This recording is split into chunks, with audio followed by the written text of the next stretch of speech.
Welcome to BTech മേരീസി.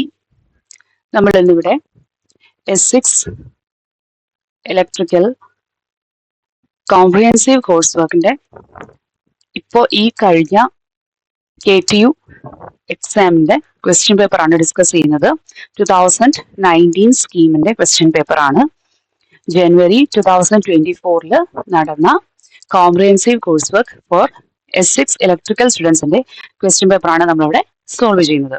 അപ്പോൾ നമുക്ക് ഇതിൽ ഫസ്റ്റ് 10 ക്വസ്റ്റ്യൻസ് എന്ന് പറയുന്നത് സർക്യൂട്ട്സ് ആൻഡ് നെറ്റ്വർക്സ് എന്നുള്ള ക്വസ്റ്റ്യൻ ആണ്.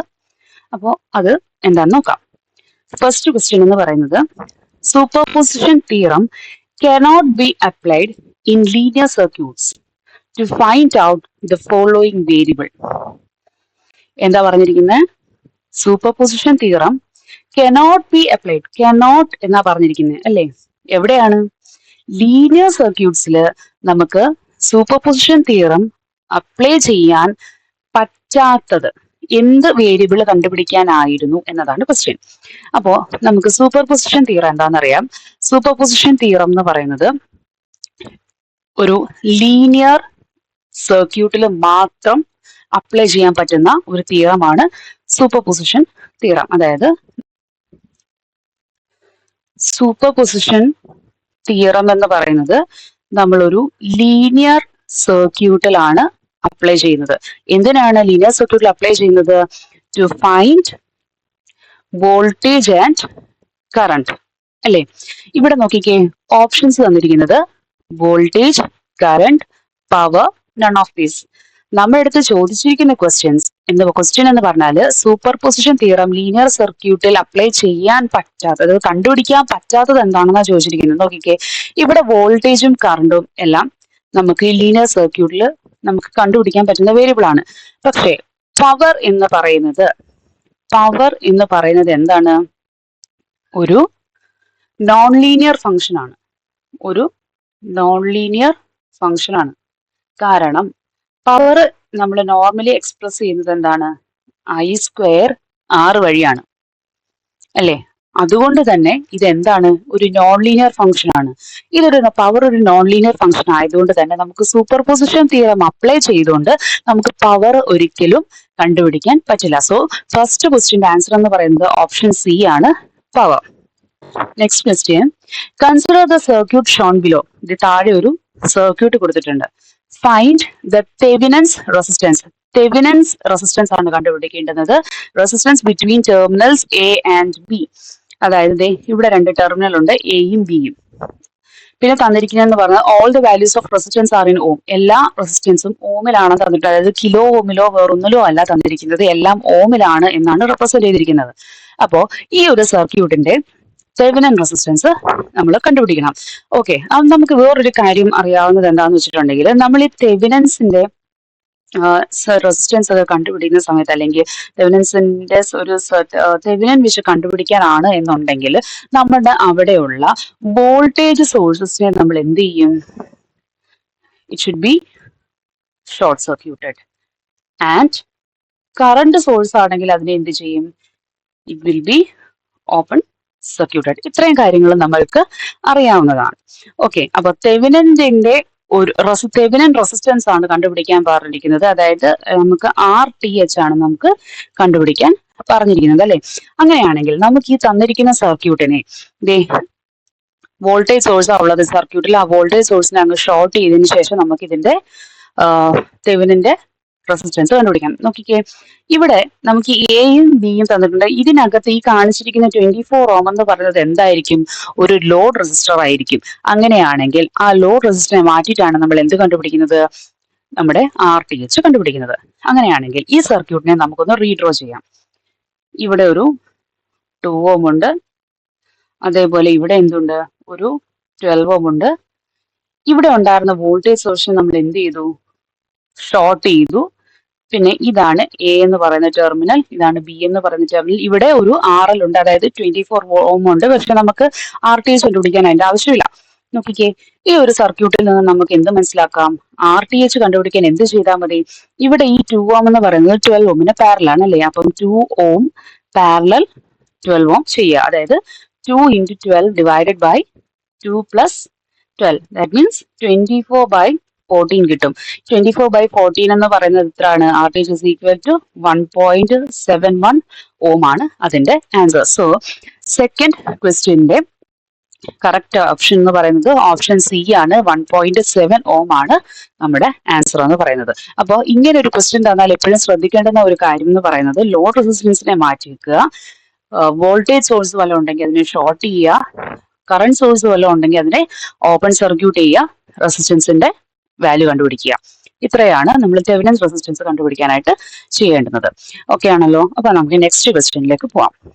നെക്സ്റ്റ് ക്വസ്റ്റ്യൻ എന്ന് പറയുന്നത് an AC source of V equal to 50 volt and F is equal to 50 hertz having an internal impedance of 1 plus J2 ohm is connected across a load.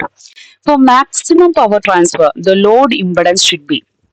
അപ്പോൾ maximum power transfer തിയറത്തിനെ base ചെയ്തിട്ടാണ് നമുക്ക് question ചോദിച്ചിരിക്കുന്നത്. അപ്പോൾ അതിനകത്ത് അറിയേണ്ടുന്ന കുറച്ച് കാര്യങ്ങളെന്ന് പറഞ്ഞാൽ, ഇപ്പോൾ maximum power transfer RS, അതായത് source resistance will be equal to load resistance if the supply voltage is DC. DC ആണെങ്കിൽ നമ്മുടെ സോഴ്സ് വോൾട്ടേജ് എന്ന് പറയുന്നത് സോഴ്സ് റെസിസ്റ്റൻസ് എന്ന് പറയുന്നത് ലോഡ് റെസിസ്റ്റൻസിന് ഈക്വൽ ആയിരിക്കും മാക്സിമം പവർ ട്രാൻസ്ഫർ നടക്കുന്ന സമയത്ത്. ഇനി ഇതിപ്പോ ഡി സിയുടെ കേസിലാണ്. നോക്കിക്കേ, ഇവിടെ നമുക്ക് ക്വസ്റ്റ്യൻ പറഞ്ഞിരിക്കുന്നത് എന്താണ്? ഒരു AC സോഴ്സ് ആണ്. ഒരു AC സോഴ്സ് എന്ന് പറയുന്നത് റെസിസ്റ്റൻസ് മാത്രമല്ല ഉണ്ടായിരിക്കുന്നത്, അല്ലേ? ഒരു ഇൻഡക്ടറോ അല്ലെങ്കിൽ കപ്പാസിറ്ററോ അങ്ങനെ എന്തെങ്കിലും വേറൊരു കമ്പോണന്റും കൂടി കാണും. അപ്പൊ അങ്ങനെയാണെങ്കിൽ നമ്മൾ അവിടെ റെസിസ്റ്റൻസിനെ മാത്രമല്ലല്ലോ എടുക്കേണ്ടുന്നത്, അതിനെ നമ്മൾ എന്താ പറയാ? ഇംപെഡൻസ് എന്നാണ് പറയുക. അങ്ങനെയാണെങ്കിൽ ഒരു AC-യുടെ കേസിൽ സോഴ്സ് ഇംപെഡൻസ് എന്ന് പറയുന്നത് will be equal to the conjugate of load impedance, അല്ലെങ്കിൽ ലോഡ് ഇംപെഡൻസ്, അല്ലെങ്കിൽ ZS എന്ന് പറഞ്ഞ എന്തിനായിരിക്കും ഈക്വൽ ആയിരിക്കും? ZL-ന്റെ കോൺജുഗേറ്റിനായിരിക്കും ഈക്വൽ ആവുന്നത്. This is in case of AC. This is in case of AC. ZS is equal to ZL conjugate. Okay, അപ്പൊ നോക്കിക്കേ, ഇവിടെ നമുക്ക് തന്നിരിക്കുന്ന ZS എന്ന് പറയുന്നത് എന്താണ്? 1 plus J2 ohm ആണ് തന്നിരിക്കുന്നത്. അങ്ങനെയാണെങ്കിൽ മാക്സിമം പവർ ട്രാൻസ്ഫർ നടക്കണമെങ്കിൽ ZL എന്ന് പറഞ്ഞാൽ എന്തിന് ഈക്വൽ ആയിരിക്കും? ZS-ന്റെ കോൺജുഗേറ്റിന് ഈക്വൽ ആയിരിക്കും. കോൺജുഗേറ്റ് എന്ന് പറഞ്ഞാൽ എന്താണ്? 1 minus J2 ohm ആകും എന്നാണ് അതിന്റെ മീനിങ്. ഓക്കെ, അങ്ങനെയാണെങ്കിൽ ഇവിടെ നമ്മുടെ ആൻസർ എന്താണ്? ഓപ്ഷൻസ് ബി ആയിരിക്കും. 1 minus J2 ohm ആയിരിക്കും നമ്മുടെ കറക്റ്റ് ആയിട്ടുള്ള ആൻസർ എന്ന് പറയുന്നത്. ഓക്കെ, ഇനി നെക്സ്റ്റ് ക്വസ്റ്റ്യൻ എന്ന് പറയുന്നത് determine the equivalent Thevenin's voltage between the terminals A and B in the circuit shown below. All the values of resistance are in ohm. Okay, ഇതാണ് നമുക്ക് തന്നിരിക്കുന്ന നമ്മുടെ സർക്യൂട്ട് എന്ന് പറയുന്നത്. ഇവിടെയാണ് നമ്മുടെ ടെർമിനൽ എയും ബിയും. ഈ ഒരു ടെർമിനലിനിടയ്ക്കുള്ള തെവെനിന്റെ വോൾട്ടേജ് കണ്ടുപിടിക്കുക എന്നുള്ളതാണ് നമ്മുടെ ക്വസ്റ്റ്യൻ. അതായത് VTH കണ്ടുപിടിക്കുക ആണല്ലോ. ഇപ്പൊ നോക്കിക്കേ, ഈ രണ്ട് ടെർമിനലിന്റെ നേരെ മിഡ് പോയിന്റ് ആയിട്ടാണ് നമ്മൾ ഈ സർക്യൂട്ടിന്റെ നേരെ മിഡ് പോയിന്റ് ആയിട്ടാണ് നമ്മുടെ ടെർമിനൽ കൊടുത്തിരിക്കുന്നത്, അല്ലേ? അങ്ങനെയാണെങ്കിൽ നമ്മുടെ VTH എന്ന് പറയുന്നത് ഈ voltage across this 10 ohm resistance plus 50 volt ആയിരിക്കാം. അതല്ലെങ്കിൽ നമുക്ക് എങ്ങനെയും ചെയ്യാം, voltage across this 5 ohm resistor plus 25 volt, അങ്ങനെയും ചെയ്യാം. അപ്പൊ നമുക്ക് ഇഷ്ടമുള്ള ഏതെങ്കിലും ഒരെണ്ണം എടുത്താൽ മതി.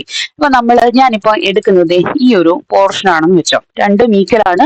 ഞാനൊരു പോർഷനാണ് എടുത്തിരിക്കുന്നത്. അപ്പൊ അങ്ങനെയാണെങ്കിൽ ഞാൻ പറയുന്നത് VTH എന്ന് പറയുന്നത് 10 ohm റെസിസ്റ്ററിന് അക്രോസ് ആയിട്ടുള്ള വോൾട്ടേജ് പ്ലസ് എന്താണ് ഇവിടുത്തെ 50 വോൾട്ട്, അതും കൂടെ ചേർന്നതാണ് VTH എന്നാണ് ഞാൻ എടുത്തിരിക്കുന്നത്. ഒന്നെങ്കിൽ നിങ്ങൾക്ക് ഇങ്ങനെ ചെയ്യാം, അതല്ലെങ്കിൽ നിങ്ങൾക്ക് ഇങ്ങനെ ചെയ്യാം. VTH is equal to ഇവിടെയുള്ള 5 ohm അക്രോസ് ആയിട്ടുള്ള വോൾട്ടേജ്, അതായത് V5 ohm പ്ലസ് ഇതിലേക്കൂടെയുള്ള വോൾട്ടേജ് 25, അങ്ങനെ വേണമെങ്കിലും നമുക്ക് എടുത്ത് ചെയ്യുമ്പോൾ ഏതെങ്കിലും ഒന്ന് ചെയ്താൽ മതി. ഓക്കെ, അപ്പൊ ഇതൊരു കണ്ടുപിടിക്കാൻ വേണ്ടിയിട്ട് ഇപ്പൊ ഞാൻ ഫസ്റ്റ് എടുത്തിരിക്കുന്നതെന്ന് പറയുന്നത് 10 ohm അക്രോസ് ആയിട്ടുള്ള വോൾട്ടേജ് വെച്ചിട്ടാണ് ഞാൻ ചെയ്യുന്നത്. അപ്പോൾ അതിന് വേണ്ടിയിട്ട് അപ്പോൾ നാലാമത്തെ ക്വസ്റ്റ്യൻ ആണ്, ഇത് മൂന്നാമത്തെ ക്വസ്റ്റ്യൻ ആയിരുന്നു. ഓക്കെ, അപ്പോൾ ഇവിടെ നമ്മൾ ചെയ്യുന്നതെന്ന് പറഞ്ഞാൽ വി ടി എച്ച് എന്ന് പറയുന്നത് വി 10 ഓം പ്ലസ് 50 വോൾട്ട് ആണെന്ന് വെക്കുകയാണ്. ഓക്കെ, ഇനി നോക്കിക്കേ, ഞാൻ ഇവിടെ ഈ സർക്യൂട്ടിൽ കൂടെ പോകുന്ന കറണ്ട് ദേ ഇങ്ങനെയാണ് പാസ് ചെയ്യുന്നത് എന്നാണ് അസ്യൂം ചെയ്യുന്നത്. അങ്ങനെയാണെങ്കിൽ ഇവിടെ നമുക്ക് ഇക്വേഷൻ എങ്ങനെ എഴുതാൻ പറ്റും? നമ്മുടെ ഇക്വേഷൻ എന്ന് പറയുന്നത് നോക്കിക്കേ, നമുക്കറിയാം നെഗറ്റീവിൽ നിന്ന് പോസിറ്റീവിലേക്ക് കറണ്ട് കയറുകയാണെങ്കിൽ അത് എന്തായിട്ട് മാറും? പോസിറ്റീവ് ആയിട്ട് മാറും. പോസിറ്റീവിൽ നിന്ന് നെഗറ്റീവിലോട്ടാണെങ്കിൽ നമ്മൾ അതിനെ എന്തെടുക്കും? നെഗറ്റീവ് ആയിട്ട് എടുക്കും. ഇവിടെ നോക്കിക്കേ, ഇവിടെ നമ്മളുടെ കറണ്ടിന്റെ ഡയറക്ഷൻ നെഗറ്റീവിൽ നിന്ന് പോസിറ്റീവിലേക്കാണ് പോകുന്നത് അല്ലേ? അങ്ങനെയാണെന്നുണ്ടെങ്കിൽ നമ്മൾ എന്ത് ചെയ്യും? 50 എന്ന് എഴുതും. 50, പിന്നെ ഇവിടെ ഉള്ള റെസിസ്റ്റൻസിനെ എല്ലാം, അതായത് റെസിസ്റ്റൻസ് ഡ്രോപ്പുകളാണ് അല്ലെ, വോൾട്ടേജ് ഡ്രോപ്പുകളാണ് എന്നാണ് നമ്മൾ അസ്യൂം ചെയ്യുന്നത്. അങ്ങനെയാണെങ്കിൽ 50 മൈനസ് ഇതിലേക്കൂടി പോകുന്ന കറണ്ട് ഐ ആണെന്നാണ് നമ്മൾ എടുത്തിരിക്കുന്നത്. അപ്പൊ 50 മൈനസ് 10 ഐ. അടുത്ത റെസിസ്റ്റൻസ് ഏതാ? 5 ആണ് അല്ലെ? അപ്പൊ അതും ഒരു ഡ്രോപ്പ് ആണ്, മൈനസ് 5 ഐ. നോക്കിക്കേ, ഇനി നോക്കിക്കേ, ഇവിടെ പോസിറ്റീവും ഇവിടെ നെഗറ്റീവും ആണ്. പോസിറ്റീവിൽ നിന്നാണ് നെഗറ്റീവിലേക്ക് പോകുന്നത് അല്ലേ? അപ്പൊ ഇവിടെ എന്ത് ചെയ്യണം? മൈനസ് 25 എന്ന് വേണം എഴുതാൻ, വിച്ച് ഇസ് ഈക്വൽ ടു 0. ഇതിൽ നിന്ന് നമുക്ക് എന്ത് കിട്ടും? നമുക്ക് കറണ്ടിനൊരു വാല്യൂ കിട്ടും. നോക്കാം എന്തായിരിക്കും കിട്ടുന്നത്. 50 മൈനസ് 25 എന്ന് പറയുന്നത് 25 ആയിരിക്കും. Minus 15 I is equal to 0. അതായത് ഐയുടെ വാല്യൂ എന്താണ്? 25/15 എന്ന് വരത്തില്ലേ? അതായത് 5/3 ആംപിയർ. ഓക്കെ, നമുക്ക് എന്താ വേണ്ടത്? നമുക്ക് കറണ്ട് കിട്ടി അല്ലെ? നമുക്ക് നോക്കിക്കേ, ഈ 10 ഓം റെസിസ്റ്ററിന് അക്രോസ് ആയിട്ടുള്ള വോൾട്ടേജ് ആണ് വേണ്ടുന്നത്. അതായത് വി 10 ഓം എന്ന് പറയുന്നത് എന്താണ്? അതിലേക്കൂടി പോകുന്ന കറണ്ട് ഇൻറ്റു റെസിസ്റ്റൻസ് 10 ഓം ആയിരിക്കുമല്ലോ. ഇത് ഇവിടെ കറണ്ടിന്റെ വാല്യൂ നമ്മൾ കണ്ടുപിടിച്ചിട്ടുണ്ട്, 5/3 ഇൻറ്റു 10, അതായത് 50/3 ആണ് നമ്മുടെ വി 10 ഓം എന്ന് പറയുന്നത് ആയിരിക്കുമല്ലോ. അപ്പോ ഇനി എന്താ നമ്മൾ പറയുന്നത്? നമ്മുടെ വി ടി എച്ച് കണ്ടുപിടിക്കണം.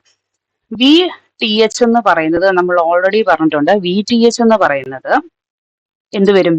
ഇതിന് അക്രോസ് ആയിട്ടുള്ള വോൾട്ടേജ്, 10 ഓമിന് അക്രോസ് ആയിട്ടുള്ള വോൾട്ടേജ് 50/3 ആണല്ലോ. അതേപോലെ ഇതിന്റെ കൂടെ എന്തുണ്ട്? ഒരു 50 ഉണ്ട് അല്ലേ? ഇനി ഇവിടെ നമ്മൾ ശ്രദ്ധിക്കാനുള്ള ഒരു കാര്യം എന്ന് പറഞ്ഞാൽ, നമ്മുടെ ഇവിടെയുള്ള ഈ വി ടി എച്ച് കണ്ടുപിടിക്കുമ്പോൾ നോക്കിക്കേ, ഇവിടെ എല്ലാം ഈ വോൾട്ടേജ് അക്രോസ് 10 ഓം എന്ന് പറയുന്നത് ഒരു വോൾട്ടേജ് ഡ്രോപ്പ് ആണ്. അതുകൊണ്ട് തന്നെ നമ്മൾ എന്താണെന്ന് അസ്യൂം ചെയ്യും? ഇവിടുത്തെ വോൾട്ടേജ് ഡ്രോപ്പിന് നമുക്കൊരു നെഗറ്റീവ് സൈൻ ഉണ്ടെന്ന് നമ്മൾ അസ്യൂം ചെയ്യും. അങ്ങനെയാണെങ്കിൽ വോൾട്ടേജ് ഡ്രോപ്പ് ആയതുകൊണ്ടാണ് എങ്ങനെ ചെയ്യുന്നത്? V T H is equal to, ഇതിനെ നമുക്ക് എങ്ങനെ എഴുതാം? -50 plus 150 divided by 3 which is equal to 100/3 എന്ന് വരും. ആൻസർ എന്ന് പറയുന്നത് എത്ര വരും? ആൻസർ എന്ന് പറയുന്നത് 33.3 വോൾട്ട് എന്നായിരിക്കും അതിന്റെ ആൻസർ വരുന്നത്. അതായത് കറക്റ്റ് ഓപ്ഷൻ എന്ന് പറയുന്നത് ഇറ്റ് ഈസ് ഓപ്ഷൻ സി ആണ് കറക്റ്റ് ആയിട്ടുള്ള ആൻസർ. ഓക്കെ ആണല്ലോ. നെക്സ്റ്റ് ക്വസ്റ്റ്യൻ എന്ന് പറയുന്നത് ഭയങ്കര സിമ്പിൾ ആയിട്ടുള്ള ഒരു കാര്യമാണ്. The circuit which satisfies reciprocity theorem is called.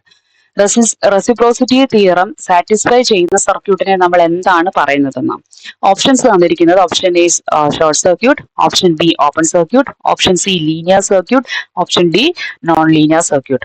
Okay, അപ്പം ഇവിടെ ശ്രദ്ധിക്കേണ്ടുന്ന കാര്യം എന്താന്ന് വെച്ചിട്ടുണ്ടെങ്കിൽ, നമ്മുടെ ഈ റെസിപ്രോസിറ്റി തിയറം അപ്ലൈ ചെയ്യാൻ പറ്റുന്ന അല്ലെങ്കിൽ അപ്ലൈ ചെയ്യുന്ന നെറ്റ്വർക്ക് എന്ന് പറയുന്നത് ഒരു എപ്പോഴും ഒരു ലീനിയർ ബൈലാറ്ററൽ സിംഗിൾ സോഴ്സ് നെറ്റ്വർക്കിലായിരിക്കും നമ്മൾ റെസിപ്രോസിറ്റി തിയറം അപ്ലൈ ചെയ്യുന്നത്. ഇങ്ങനെയുള്ള സർക്യൂട്ടിലാണ് ലീനിയർ ബൈലാറ്ററൽ സിംഗിൾ സോഴ്സ് സർക്യൂട്ട്സിലാണ് അല്ലെങ്കിൽ നെറ്റ്വർക്സിലാണ് നമ്മൾ റെസിപ്രോസിറ്റി തിയറം അപ്ലൈ ചെയ്യുന്നത്. അതായത് ഇതിന്റെ കറക്റ്റ് ആയിട്ടുള്ള ഓപ്ഷൻ എന്ന് പറയുന്നത് ഓപ്ഷൻ സി ലീനിയർ സർക്യൂട്ട്സ് ആണ്.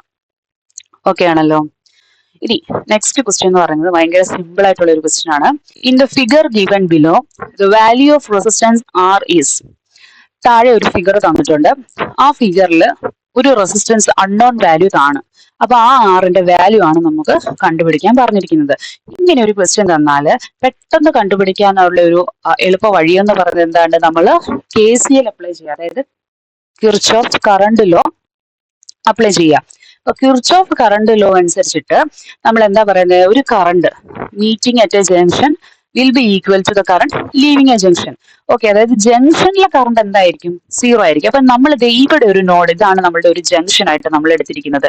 ഈ ജംഗ്ഷനിലെ വോൾട്ടേജ് എന്ന് പറയുന്നത് വി ആണ്. ഓക്കെ, അങ്ങനെയാണെങ്കിൽ ഞാൻ ഇവിടെ ഒരു കറണ്ടിന്റെ ഡയറക്ഷൻ അവർ ഓൾറെഡി കൊടുത്തിട്ടുണ്ട്.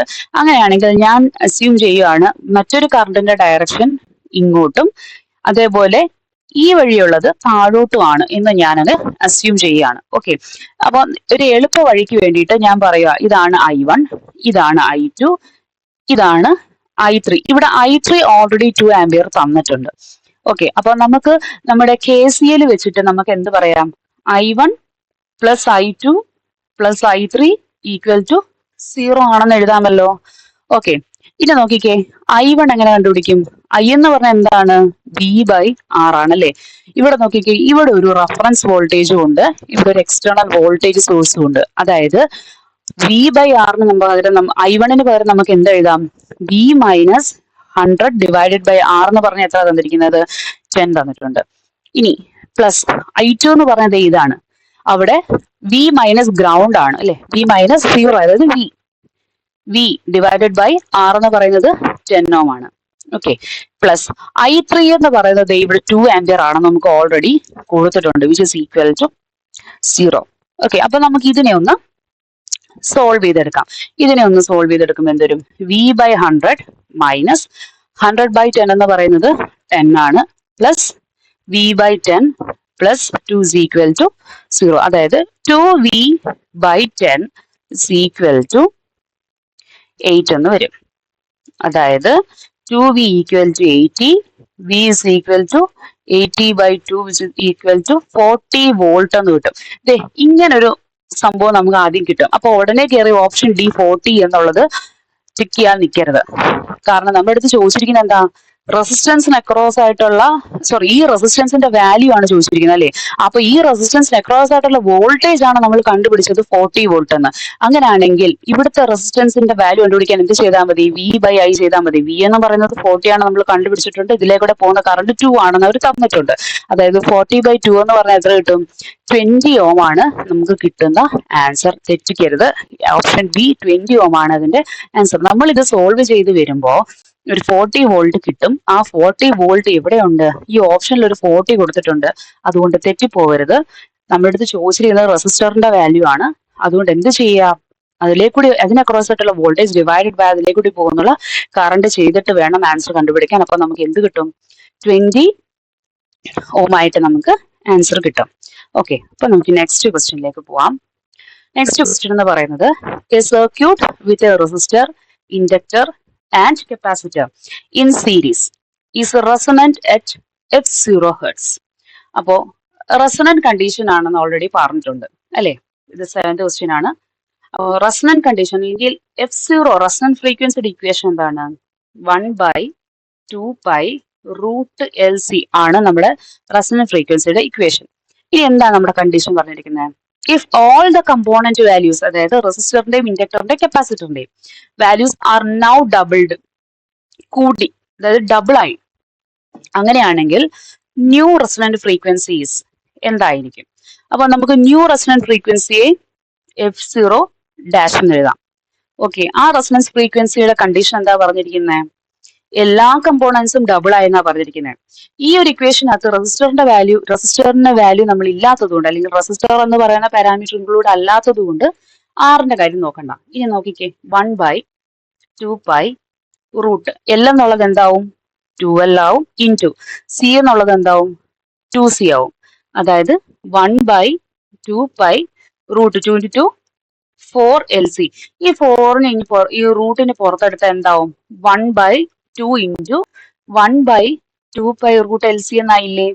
ഇതെന്ന് പറയുന്നത് എന്താണ്, 1/2 × നേരത്തെ ഉള്ള റെസൊണൻസ് ഫ്രീക്വൻസി ആണല്ലേ. അത് ഇപ്പോഴത്തെ, അതായത് new resonance frequency f0 dash is equal to 1/2 × f0 എന്ന് കിട്ടിയല്ലോ. അതായത് നമുക്ക് തന്നിരിക്കുന്ന ഓപ്ഷൻ ഡി f0/2 ആണ് ഇതിന്റെ കറക്റ്റ് ആയിട്ടുള്ള ആൻസർ. മനസ്സിലായോ? അപ്പൊ നമുക്ക് നെക്സ്റ്റ് ക്വസ്റ്റ്യനിലേക്ക് പോവാം. വളരെ സിമ്പിൾ ആയ എന്നാൽ എപ്പോഴും തെറ്റിപ്പോകുന്ന ഒരു ക്വസ്റ്റ്യൻ ആണ് ഇത് അടുത്ത് നെക്സ്റ്റ് ചോദിച്ചിരിക്കുന്നത്.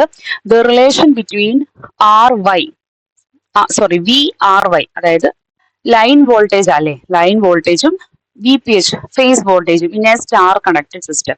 ഒരു സ്റ്റാർ കണക്റ്റഡ് സിസ്റ്റത്തിലെ വി ആർ വൈ എന്ന് പറയുന്നത് ലൈൻ വോൾട്ടേജ് ആണെന്ന് മനസ്സിലാക്കണം. വി പി എച്ച് ഫേസ് ആണെന്ന് തന്നിട്ടുണ്ട്. തമ്മിലുള്ള റിലേഷൻ ആണ് നമ്മുടെ അടുത്ത് ചോദിച്ചിരിക്കുന്നത്. ഈ ഒരു റിലേഷൻ എപ്പോഴും പഠിച്ചിരിക്കാനുള്ള ഒരു കാര്യമാണ്.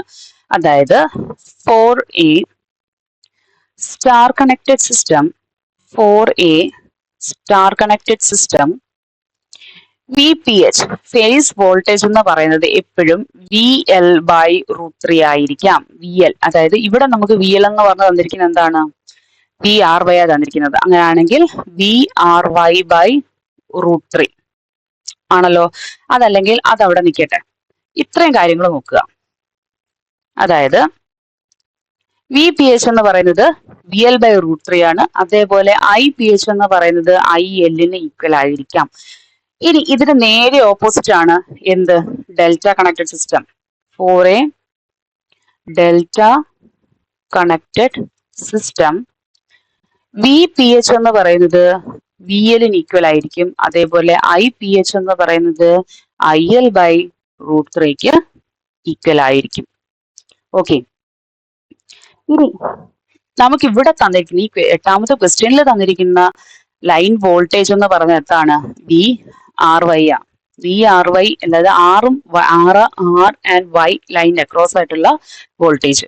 ഓക്കെ, അതാണ് ലൈൻ വോൾട്ടേജ്. അപ്പോ അതിന്റെ ഒരു റിലേഷൻ കണ്ടുപിടിക്കുക. അത് ഫേസ് വോൾട്ടേജ് തമ്മിലുള്ള റിലേഷനാണ് പറഞ്ഞിരിക്കുന്നത്. നോക്കിക്കേ, ഒരു സ്റ്റാർ കണക്റ്റഡ് സിസ്റ്റത്തിനകത്ത് വി പി എച്ച് എന്ന് പറയുന്നത് വി എൽ ബൈ √3 ആണ് നമ്മൾ പറഞ്ഞിട്ടുണ്ട്. അതായത് ഇവിടെ എന്താവും, വി ആർ ബൈ √3. അങ്ങനെയാണെങ്കിൽ ഈ തന്നിരിക്കുന്നതെല്ലാം V R Y equal to എന്ന് പറഞ്ഞാൽ ചോദിച്ചിരിക്കുന്നത്. അങ്ങനെയാണെങ്കിൽ നമുക്ക് ഇതിനകത്ത് എന്ത് എഴുതാം, V R Y is equal to √3 into V P H എന്ന് എഴുതാമല്ലോ. അപ്പൊ ഓപ്ഷൻ ഏതാണ് അതിന്റെ, ഓപ്ഷൻ ബി ആണ് അതിന്റെ കറക്റ്റ് ആയിട്ടുള്ള ആൻസർ എന്ന് പറയുന്നത്. Option B, V R Y is equal to √3 into V P H. Okay ആണല്ലോ. ഇനി നെക്സ്റ്റ് 9th ക്വസ്റ്റ്യൻ.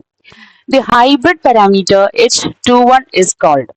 അപ്പോ hybrid parameter H21 is called എന്താന്ന് നമുക്ക് നോക്കാം. നോക്കിക്കേ, 9th ക്വസ്റ്റ്യൻ ആണ്.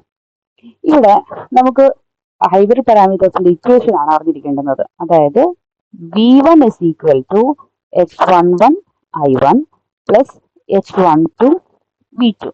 അതേപോലെ I2 is equal to H21 I1 plus H22 V2. ഇതാണ് നമ്മളുടെ ഹൈബ്രിഡ് പാരാമീറ്റേഴ്സ് നോട് ഇൻക്ലൂഡ് ചെയ്തിരിക്കുന്ന അതിന്റെ ഇക്വേഷൻ എന്ന് പറയുന്നത്. ഓക്കെ, ഈ ഒരു ഇക്വേഷന്റെ നമ്മളിപ്പോ ചോദിച്ചിരിക്കുന്നത് എന്താണ്, H21 ആ ചോദിച്ചിരിക്കുന്നത് അല്ലേ. നോക്കിക്കേ, H21 എന്ന് പറയുന്നത് ഇതാണ് H21. H21 കണ്ടുപിടിക്കാൻ എന്ത് ചെയ്താൽ മതി, നമ്മൾ V2നെ 0 ആക്കി വെക്കുക, എന്നിട്ട് ബാക്കിയുള്ളതിനെ ഇക്വേറ്റ് ചെയ്യുക. അപ്പൊ H21 എന്ന് പറയുന്നത് എന്ത് കിട്ടും, I2 by I1 when V2 is equal to 0. നോക്കിക്കേ, I2 by I1 same parameter ആണ് അല്ലേ, സെയിം ക്വാണ്ടിറ്റി ഡിവൈഡ് ചെയ്യുമ്പോൾ നമുക്ക് എന്താ കിട്ടുന്നത്, ഒരു ഗെയിൻ ആ കിട്ടുന്നത് അല്ലെ. എന്തിന്റെ ഗെയിൻ ആ, ഒരു കറണ്ട് ഗെയിൻ ആ കിട്ടുന്നത്. ഇവിടെ നമുക്ക് തന്നിരിക്കുന്ന ഓപ്ഷൻസ് എന്തൊക്കെയാണോ നോക്കിക്കേ. ഓപ്പൺ സർക്യൂട്ട് ഔട്ട്പുട്ട് അഡ്മിറ്റൻസ്, ഇതൊരു അഡ്മിറ്റൻസ് ആണോ, അല്ല. Next open circuit reverse voltage gain, ഇവിടെ വോൾട്ടേജുമായിട്ട് യാതൊരു ബന്ധവും ഇല്ല, അപ്പൊ അതും അല്ല. അതേപോലെ ഷോർട്ട് സർക്യൂട്ട് ഇൻപുട്ട് ഇംപെഡൻസ്, ഇവിടെ ഇംപെഡൻസിന്റെ എന്തെങ്കിലും കാര്യങ്ങൾ വരുന്നുണ്ടോ, അപ്പൊ അതുമല്ല. പിന്നെ എന്താ ഉള്ളത്, short circuit forward current gain, ഇവിടെ ഇത് കറണ്ട് ഗെയിൻ ആണല്ലേ. അപ്പൊ എന്ത് വെച്ചിട്ടാ, short circuit forward current gain. Option C ആണ് ഇതിന്റെ കറക്റ്റ് ആയിട്ടുള്ള answer. Next question. In the circuit Sean below find the Z parameter Z11. Okay, Z parameter കണ്ടുപിടിക്കുക. ഏതാണ് Z പാരാമീറ്റർ, Z11 കണ്ടുപിടിക്കാനാണ് പറയുന്നത്. ഓക്കെ, Z11 കണ്ടുപിടിക്കാൻ കൂടുതലൊന്നും ചെയ്യേണ്ട ആവശ്യമില്ല. അതിന്റെ ഇക്വേഷൻ ഒന്നും എഴുതിയില്ലെങ്കിലും കുഴപ്പമില്ല. ഈ 1 എന്ന് പറയുന്ന അതിലോട് എന്തൊക്കെ റെസിസ്റ്റർ ചേർന്ന് വരുന്നോ അതെല്ലാം കൂടി ആഡ് ചെയ്തെടുക്കുക. ഓക്കെ, ഇവിടെ നോക്കിക്കേ, ഇവിടെയാണ് നമ്മുടെ Z11. Z11ലേക്ക് ഈ ഒരു റെസിസ്റ്ററും വരും, പിന്നെ എന്തും വരും, ഈ 2 ഓം റെസിസ്റ്ററും വരും അല്ലേ. ഇത് രണ്ടും കൂടെ ആഡ് ചെയ്യുന്നതായിരിക്കും എന്തെന്ന് പറയുന്നത് Z11 എന്ന് പറയുന്നത്. ഏറ്റവും സിമ്പിൾ ആയിട്ടാണെങ്കിൽ നമുക്ക് Z11നോട് ആഡ് ചെയ്ത് വരുന്നത് എന്തായിരിക്കും, ഇത് രണ്ടും ആയിരിക്കും. അങ്ങനെയാണെങ്കിൽ Z11 എന്ന് പറയുന്നത് 1 + 2 = 3 ഓം എന്ന് നമുക്ക് എഴുതാം. ഇനി ഇതൊന്നുമല്ല, വേറൊരു രീതിയിൽ നമുക്ക് അതിന്റെ പാരാമീറ്റർ അതിന്റെ ഇക്വേഷൻ എഴുതി തന്നെ ചെയ്യാനാണ് താല്പര്യമെങ്കിൽ വേറെ നോക്കിക്കുക, അതിന്റെ Z പാരാമീറ്ററിന്റെ ഇക്വേഷൻ എഴുതാം. V1 = Z11 I1 + Z12 I2. V2 = Z22 I1 + Z22 I2. Sorry, Z21 I1 + Z22 I2. ഇങ്ങനെ രണ്ട് ഇക്വേഷൻ നമുക്കുണ്ട്. ഓക്കെ, ഇനി നമ്മൾ നോർമലി ചെയ്യുന്ന രീതിയിൽ പറയുകയാണെങ്കിൽ ഈ ഒരു സർക്യൂട്ടിൽ കൂടെ ഈ രീതിയിലാണ് കറണ്ട് ഫ്ലോന്റെ ഡയറക്ഷൻ ആണെന്ന് വെക്കുക. ഓക്കെ, ദിസ് ഈസ് I1 നമ്മൾ അസ്യൂം ചെയ്യാണ്. ഇനി ഇപ്പോഴത്തെ ഭാഗത്ത് നോക്കുമ്പോൾ ഈ X2 X2' നിന്ന് നോക്കുമ്പോൾ ഇതിലേക്കൂടി പോകുന്ന കറണ്ടിന്റെ ഡയറക്ഷൻ ഇങ്ങനെയാണെന്ന് അസ്യൂം ചെയ്യുക. This is I2. ഓക്കെ, നമ്മൾ X1 നോക്കുമ്പോൾ കറണ്ട് അതിലേക്കൂടി പോകുന്ന കറണ്ടിന്റെ ഡയറക്ഷൻ I1 ഇങ്ങനെയാണെന്നും X2 X2' നോക്കുമ്പോൾ ഇതിലേക്കൂടെ പോകുന്ന കറണ്ടിന്റെ ഡയറക്ഷൻ I2 ഇങ്ങനെയാണെന്ന് നമ്മൾ അസ്യൂം ചെയ്യുകയാണ്. ഇനി നമ്മൾ എന്താ ചെയ്യാൻ പോകുന്നതെന്ന് വെച്ചിട്ടുണ്ടെങ്കിൽ നമ്മൾ എന്ത് ചെയ്യുക, ഇക്വേഷൻ എഴുതുക. ഫസ്റ്റ് ഈ I1 വെച്ചിട്ടുള്ള ഇക്വേഷൻ എഴുതുക. അപ്പൊ ഇതിന് അക്രോസ് ആയിട്ടുള്ള വോൾട്ടേജ് V1 ആണെന്ന് നമ്മൾ അസ്യൂം ചെയ്തു. ഇത് അക്രോസ് ആയിട്ടുള്ള വോൾട്ടേജ് V1 ആണെന്ന് നമ്മൾ അസ്യൂം ചെയ്തു. അപ്പൊ V1 = V1ന്റെ ഇക്വേഷൻ എങ്ങനെ വരും? V1 എന്ന് പറയുന്നത് ഈ റെസിസ്റ്ററിനകത്തൂടി പോകുന്ന കറണ്ട് I1 × 1, അതായത് I1 തന്നെ വരും അല്ലെ. ഇനി എന്താ, പ്ലസ് 2 എന്ന് പറയുന്ന റെസിസ്റ്ററിനകത്തൂടി എന്തൊക്കെ കറണ്ട് പോകുന്നുണ്ട്? ഈ ഒരു കറണ്ട് I1 പോകുന്നുണ്ട്, ഈ ഒരു കറണ്ട് I2 പോകുന്നുണ്ട്. രണ്ടും എന്ത് ഡയറക്ഷനിലാണ്? സെയിം ഡയറക്ഷനിലാണ്. അപ്പൊ ഇവിടെ എന്തെന്ന് വരും? I1 + I2 എന്ന് വരും. അതായത് ഇതിനെ നമുക്ക് 3I1 + 2I2 എന്ന് എഴുതാലോ. അതേപോലെ ഇനി V2, ഇതാണ് നമ്മളുടെ V2 എന്ന് നമ്മൾ അസ്യൂം ചെയ്യുക. V2 ഇതാണെന്നുണ്ടെങ്കിൽ ഇതിന്റെ ഇക്വേഷൻ എങ്ങനെ എഴുതും? V2ന്റെ ഇക്വേഷൻ അങ്ങനെ എഴുതും. V2 = 1 ഓമിൽ കൂടെ പോകുന്ന കറണ്ട്, അതായത് I2 തന്നെയാണല്ലേ. അതായത് V2 = I2 + നെക്സ്റ്റ് 2 ഓമിൽ കൂടെ പോകുമ്പോൾ 2 × വീണ്ടും ഇവിടെ എന്ത് വരും? 2 ഓമിൽ കൂടെ I2 കറണ്ട് വരും, I1 കറണ്ടും വരും. അപ്പോൾ I2 + I1 എന്ന് വരും. അതായത് ഇവിടെ നമുക്ക് 2I1 + 3I2 എന്ന് വരും. ഓക്കെ, അപ്പോൾ നമുക്ക് ഒന്നും കൂടെ എടുത്തെഴുതിയാൽ V1 = 3I1 + 2I2, V2 = 2I1 + 3I2 എന്ന് വരും. ഓക്കെ, ഇങ്ങനെ രണ്ട് ഇക്വേഷൻ നമുക്ക് കിട്ടി. നമ്മളുടെ കയ്യിൽ എന്ത് ഇക്വേഷനാണ് ഉള്ളത്? V1 = Z11 I1 + Z12 I2 എന്നുണ്ട്. അതേപോലെ V2 = Z21 I1 + Z22 I2 എന്നുണ്ട്. ഓക്കെ, ഈ രണ്ട് ഇക്വേഷൻസ് തമ്മിൽ നമ്മളൊന്ന് കമ്പയർ ചെയ്യാണ്. നോക്കിക്കേ, ഇവിടെ V1 = Z11 I1 എന്നല്ലേ അല്ലേ? അല്ലെങ്കിൽ Z11 കിട്ടാൻ എന്ത് ചെയ്താൽ മതി? V1/I1 ചെയ്താൽ മതി. ഇവിടെ നോക്കിക്കേ, V1/I1 ചെയ്താൽ നമുക്ക് ഇവിടെ എന്ത് ചേരും? Assuming I2 = 0. Assuming I2 = 0. അങ്ങനെയാണെങ്കിൽ നമുക്ക് എന്ത് വരും? V1/I1 എന്ന് പറയുന്നത് ഇക്വേഷനിൽ നിന്ന് എന്ത് വരും? 3 എന്ന് വരും. അതായത് Z11 എന്ന് പറയുന്നത് എന്താണ്? 3 ഓം തന്നെയാണ്. ഇത് ഇക്വേഷൻ തമ്മിൽ നമുക്ക് ഡയറക്റ്റ് കമ്പയർ ചെയ്യുമ്പോൾ തന്നെ കിട്ടും Z11ന്റെ വാല്യൂ എന്താണ്? 3 ഓം ആണെന്ന് കിട്ടും. അപ്പോൾ നമ്മളുടെ ഓപ്ഷൻ സി ആണ് ഇതിന്റെ കറക്റ്റ് ആയിട്ടുള്ള ആൻസർ. ഓക്കെ ആണല്ലോ. അപ്പോൾ ഇതോടുകൂടി നമ്മുടെ സർക്യൂട്ട്സ് ആൻഡ് നെറ്റ്വർക്ക്സ് എന്ന് പറയുന്ന പോർഷനിൽ നിന്നുള്ള 10 ക്വസ്റ്റ്യൻസും നമ്മൾ ഡിസ്കസ് ചെയ്തിട്ടുണ്ട്. അപ്പോൾ നെക്സ്റ്റ് 10 ക്വസ്റ്റ്യൻസ് എന്ന് പറയുന്നത് നമ്മളുടെ DC മെഷീൻസിൽ നിന്നാണ്. അപ്പോൾ നമുക്ക് നെക്സ്റ്റ് പാർട്ടിൽ DC മെഷീൻസ് ക്വസ്റ്റ്യൻസ് എന്തൊക്കെയാണെന്ന് ഡിസ്കസ് ചെയ്യാം. Thank you.